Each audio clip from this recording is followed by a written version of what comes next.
Hello, my name is Valeria Hutchings, and today I'll be talking about private military service, also known as private military contracting. The industry of private military contracting is the outsourcing of military activities, such as armed guards, equipment, intelligence, technology, and logistics, to private contractors. It can be categorized in three ways: providing frontline combat, combat and strategy training, and services related to logistics and intelligence. I would call this a structural type of political violence, and states mainly contract them, but also individuals, humanitarian organizations, and private corporations can hire them also. In 1965, David Stirling, founder of the British SAS, and John Woodhouse formed the first private military company, Watchguard International.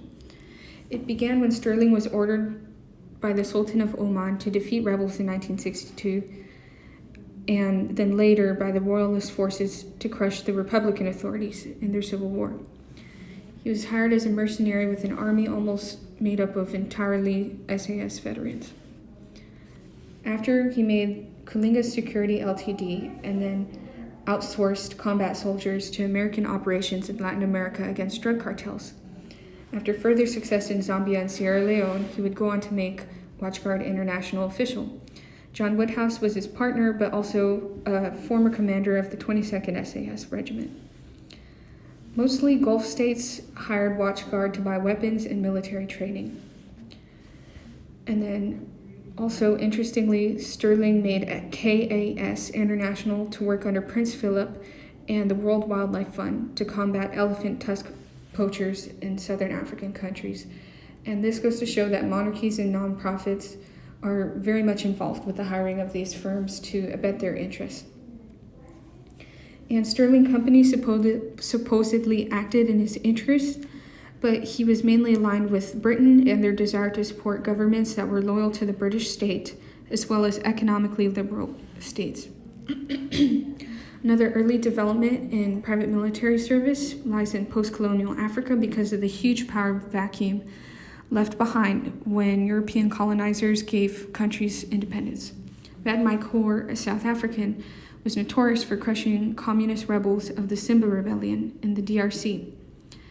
Moise Tshombe hired him and his South African mercenary group to support his secessionist government, and other mercenary groups after that throughout Africa were used to mount coups, quell rebellions, gather intelligence, and commit human rights abuses.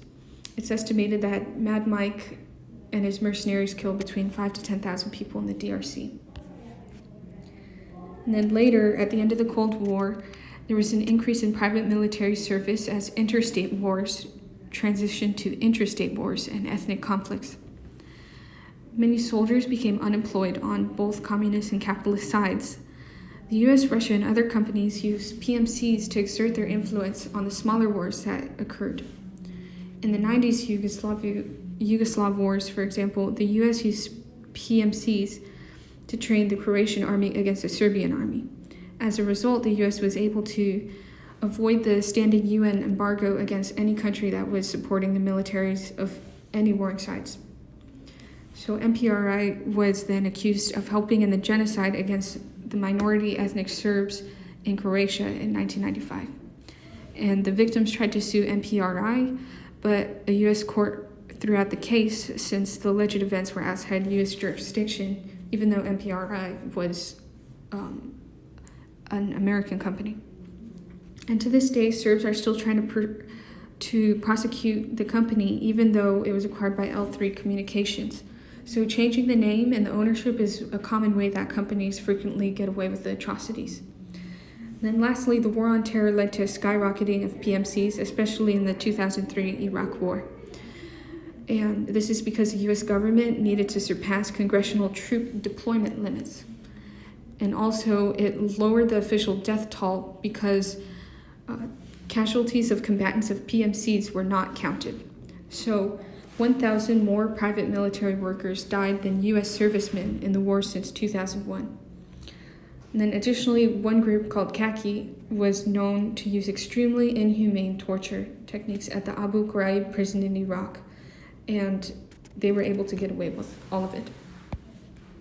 So here are some top companies It's an extremely lucrative industry for both the soldiers and the owners, and is seen as a win-win for both the states and the companies.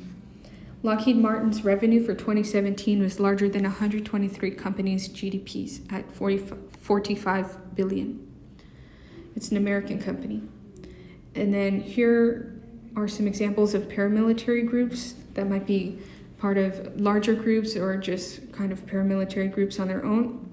The Wagner Group, Mahalma Tactical, which is made up of former jihadist groups, MPRI and L3, Khaki and Titan were in the Iraq War, XE Services, which is known as Blackwater, which I'll get to that in a second, Triple Canopy, and Dynacore.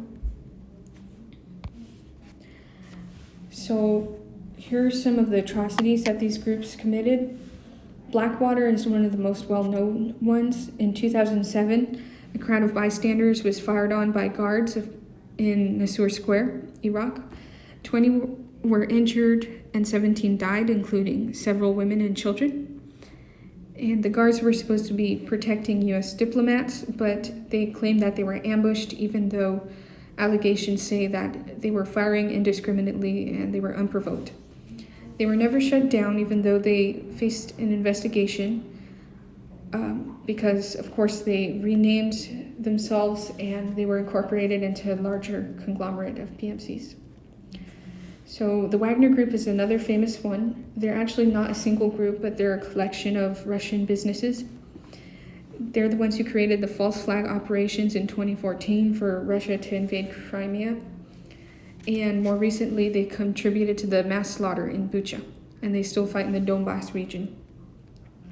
So businessman Yevgeny Prigozhin, also known as Putin's chef because he was a caterer for the Kremlin, is most likely the owner of the Wagner Group. And he's denied any involvement, but there is leaked footage of him trying to recruit prisoners in Russia into the Wagner Group to fight in Ukraine.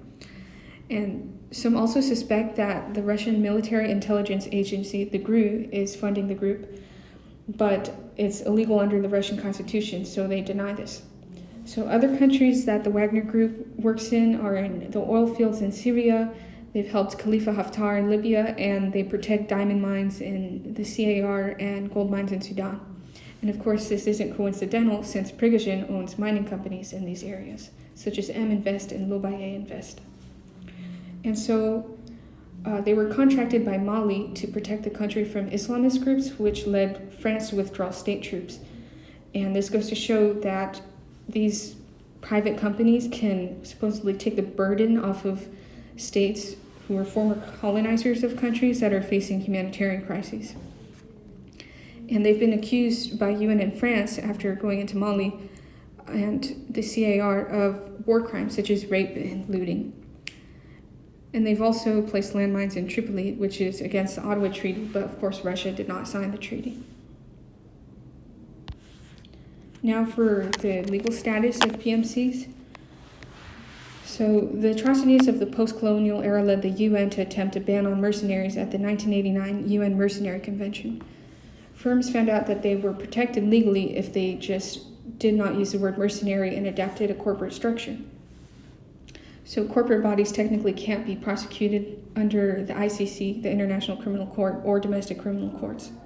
And so if anyone's tried, it's as an individual mercenary, but they still have some protections under the Geneva Convention.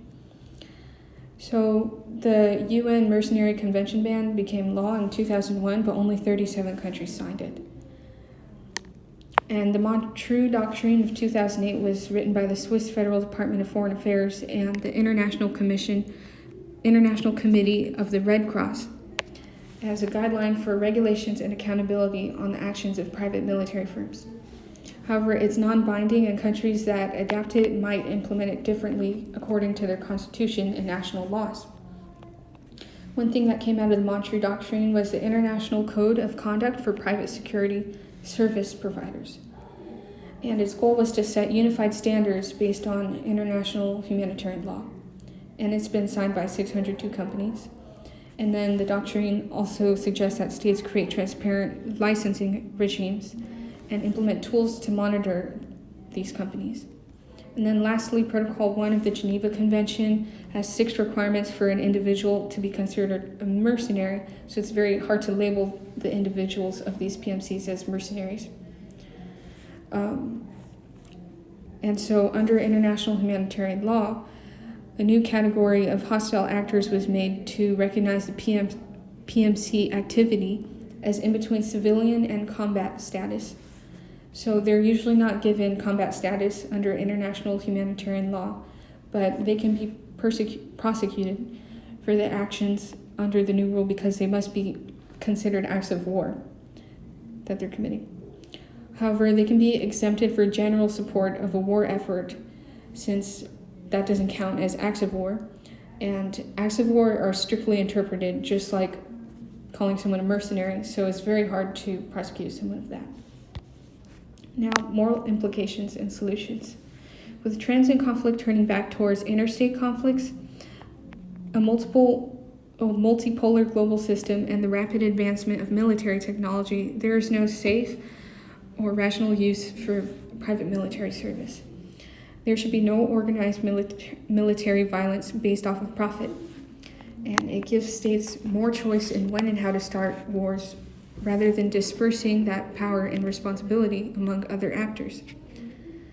And then lastly, it also gives states more freedom from scrutiny, and overall PMCs need to be banned whether through treaties or even the creation of a new international governing body that has binding resolutions.